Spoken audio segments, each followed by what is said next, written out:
నమస్తే, నేను డిసిఎస్ రావు. చంద్రబాబు నాయుడు పొత్తు ధర్మాన్ని పాటించడం లేదు అనే అభిప్రాయానికి ఇప్పుడు జనసేన పవన్ కళ్యాణ్ వచ్చేసారు.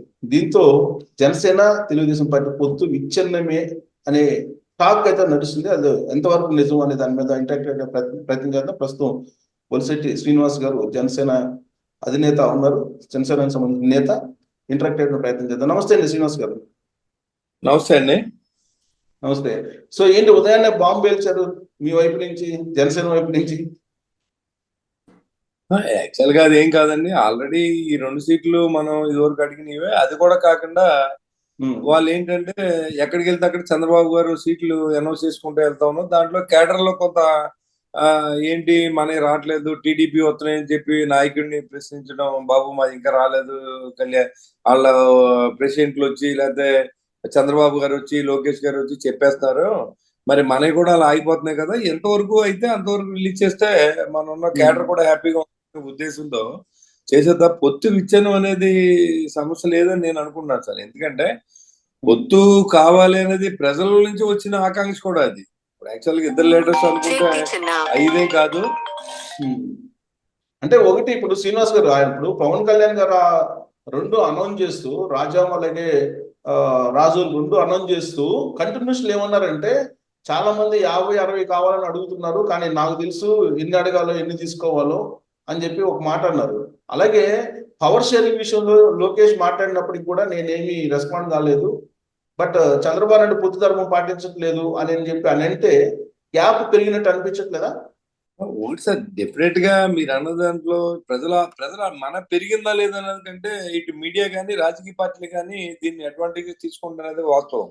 ఇప్పుడు మన మధ్యన పెరిగిందా లేదన్నది పక్కన పెడితే, యాక్చువల్ గా చంద్రబాబు నాయుడు గారు పవన్ కళ్యాణ్ గారి మధ్యన పెరిగిందో లేదో మనకు తెలియదు.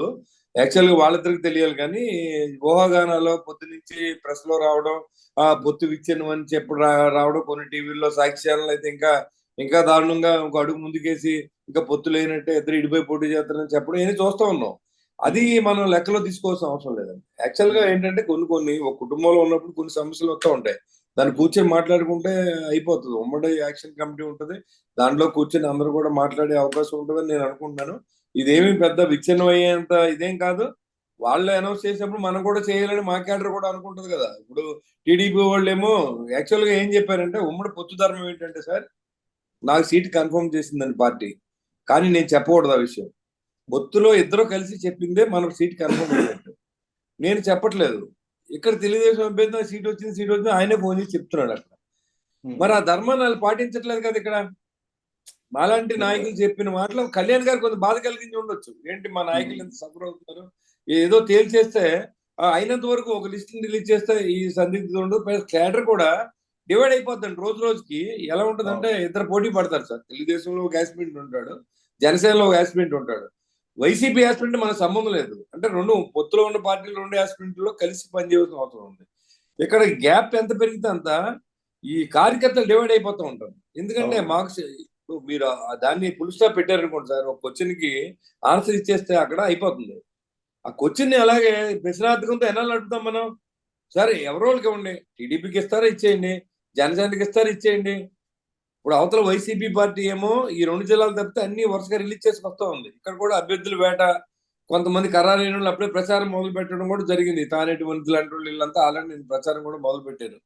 సో పక్క కాన్స్టిట్యూన్సీ వాళ్ళు, ఇప్పుడు నేను పక్క కాన్స్టిట్యూన్సీ అండి, ఐ థింక్ ఏంటంటే డిఫరెంట్. ఏంటిది వాళ్ళందరూ ఇచ్చేస్తున్నారు, వాళ్ళు అడ్వాన్స్ అయిపోతుంది. నేను కూడా తిరుగుతున్నాను, అది వేరే విషయం.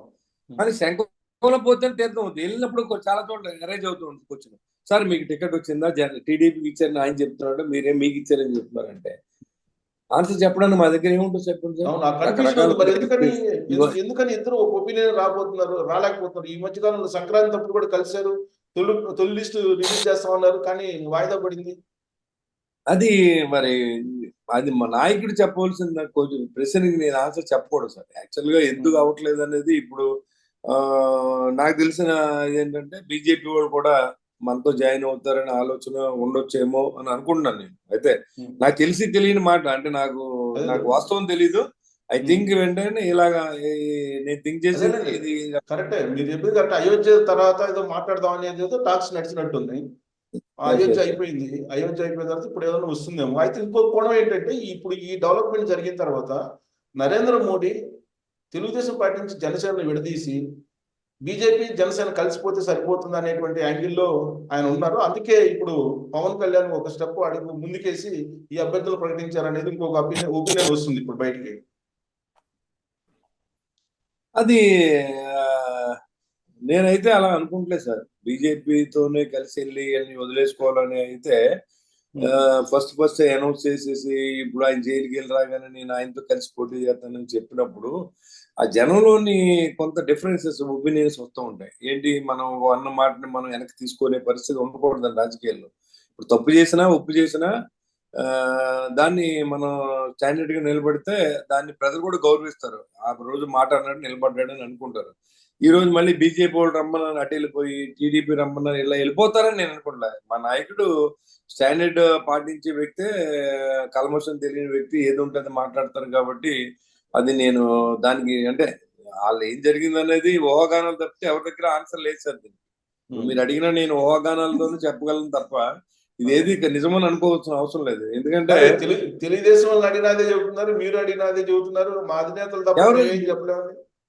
ఇప్పుడు గ్రౌండ్ లెవెల్లోని ఎలా తెలుస్తుంది సార్? ఇప్పుడు నాయకులు తీసుకున్న నిర్ణయాన్ని గ్రౌండ్ లెవెల్లో ఇప్పుడు ఎలా తెలుస్తుంది? ఇప్పుడు మేము కాన్స్టిట్యూన్సీ లో తిరుగుతూ ఉన్నాం, ప్రజల్లో ఉన్నాం, మేము నెగ్గడానికి మేము ప్రయత్నం చేస్తున్నాం. పొత్తుతో మాకు సంబంధం లేదు. ఏ వ్యక్తి అయినా సరే పొత్తుతో నెగ్గాలని ఆలోచనతో ఎలక్షన్ చేయలేడండి, చేయకూడదు. అంటే పొత్తు లేకపోయినా మనం ఎలక్షన్కి వెళ్ళి ఇలాంటి ప్యాత్ ఉండాలండి.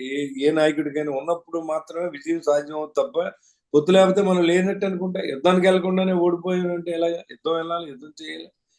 తర్వాత ప్రజలు అప్పుడు మనకు అవకాశం ఇవ్వాలి. ప్రజలు మనకు అవకాశం ఇవ్వాలి. మీకు ఓటేసి మనం గెలిపించాలి. అవకాశం మనం వాళ్ళకి ఇవ్వాలి. ఓటేసి అవకాశాన్ని మనం ఇవ్వకుండానే ముందు మనకి తెలుగుదేశం వస్తుందిలే వాళ్ళు చూసుకుంటారని నేనైతే ఎలక్షన్ చేయలేదు. కరోనా టైంలో కూడా నేను ఇంట్లో లేనండి. ఇక్కడ అన్న చిన్నపిల్లలు అంటే చెప్తారు మా ఊళ్ళో, ఎందుకంటే నేను సర్వీస్ చేశాను కాబట్టి. సో నేనైతే నా ప్రయాణం అలాగే ఉంటుంది. సో మా పార్టీలు కలిసినయా దెబ్బలాడుకుంటున్నాను నాకు అవసరం లేదు. నా పార్టీ తరఫున నేను ప్రచారం చేసుకుంటున్నాను. నేను జనసేన పార్టీ తరఫు తిరుగుతున్నాను. పొత్తు వస్తే ఇద్దరు ఉమ్మడి అభ్యర్థిని పాటించండి, ఉమ్మడి అభ్యర్థి గౌరవించి వాళ్ళకి ఓటేయమని చెప్తాం. ఇంట్లో కూర్చోట్లేదు. మీ నియోజకవర్గంలో మీ పరిస్థితి ఎలా ఉందో, మీ పొలిటికల్ అఫైర్స్ కమిటీ చైర్మన్ గా ఉన్నటువంటి ఆయన పరిస్థితి కూడా అలానే ఉంది. నాదెండ్ల మనోహర్ కూడా అక్కడే నాదెండ్ల మనోహర్ ప్రచారం చేసుకుంటున్నారు. ప్యారలల్ గా ఆల్పాటి రాజా కూడా ప్రచారం చేసుకుంటున్నారు. సో ఇది కన్ఫ్యూజన్. దీని కన్ఫ్యూజనా లేకపోతే చంద్రబాబు నాయుడు పవన్ కళ్యాణ్ మైండ్ గేమ్? అసలు ఇప్పుడు మైండ్ గేమ్, వీళ్ళిద్దరు మైండ్ గేమ్ ఆడుతున్నారు అనేది కూడా వినిపిస్తుంది ఇప్పుడు ఈ ఎపిసోడ్ లో, తాజా ఎపిసోడ్ లో. దానివల్ల ఇద్దరు నష్టపోతారండి. మైండ్ గేమ్ ఆడితే ఎవరితో ఆడతారండి? ప్రజలతో ఆడలేరు కదా. ప్రజలు అనేది ఒక మాట మీద నిలబడే వ్యక్తిని మనం నమ్ముతారు తప్ప మన గంటకో మాట చంద్రబాబు నాయుడు గారు చెప్పినా బిలీవ్ చేయరండి. అదే కళ్యాణ్ గారు చెప్పినా బిలీవ్ చేయరు. కాబట్టి ఒక కుటుంబంలో ఎలా ఉంటుందంటే అండి, కుటుంబంలో చిన్న చిన్న ఇష్యూస్ ఉన్నప్పుడు తండ్రి కొడుకుల మధ్యన కానీ భార్య భర్తల మధ్య కానీ ఎలాంటి ఇబ్బందులు ఉంటాయో అలాంటి ఇబ్బందే మన మధ్యన ఉంటుందని నేను అనుకున్నాను తప్ప, తెలుగుదేశం జనసేన మధ్యలో ఉంటుందని అనుకున్నాను తప్ప ఇదేది బయట నుంచి ఎవరో సాల్వ్ చేయాలి, ఇదేదో గొడవ జరిగిపోతుందని అయితే నాకు అలాంటి ఫీల్ లేదు. జనరల్ గా మీరు అనుకున్నట్టే వాళ్ళిద్దరి మధ్య చాలా స్ట్రాంగ్ అండర్స్టాండింగ్ ఉందని చెప్పి అనుకుంటున్నారు. అంత అండర్స్టాండింగ్ ఉన్నప్పుడు మండపేట, అరకు చంద్రబాబు నాయుడు ఎందుకు ప్రకటించాలి? ఈయన రాజా ఎందుకు ప్రకటించాలి? ఇప్పుడు ముందు ఒక ప్రపోజల్ ఒకటేనండి సార్, ఒక ప్రపోజల్ వెళ్ళింది. ఉమ్మడి సర్వే చేస్తున్నారు. అలాగే జనసేన పార్టీ సర్వే చేస్తూ ఉంది, తెలుగుదేశం పార్టీ సర్వే చేస్తూ ఉంది. అన్ని పార్టీలు చేస్తాయి. కానీ మా రెండు పార్టీలు మనం తీసుకుంటే ఉమ్మడి సర్వేల్లో వచ్చిన వ్యక్తికి టికెట్ ఇవ్వాలని ఇద్దరు ఒప్పందం. యాక్చువల్గా టికెట్లు కాదండి ఇక్కడ కండిషన్. ఓడిపోయి టికెట్ ఉంటే వదిలేయాలి, మేము అడగకూడదు. అలాగే ఓడిపోయి టికెట్ ఉంటే వాళ్ళు మాకు వదిలేయాలి. అంతే తప్ప అక్కడ నాకు ప్రెస్టేజ్, నేను అక్కడ ఇస్తానని చెప్పాను, నేను మాట ఇచ్చానంటే పొత్తు అవుతుందండి. పొత్తు ధర్మం కూడా అవుతుంది.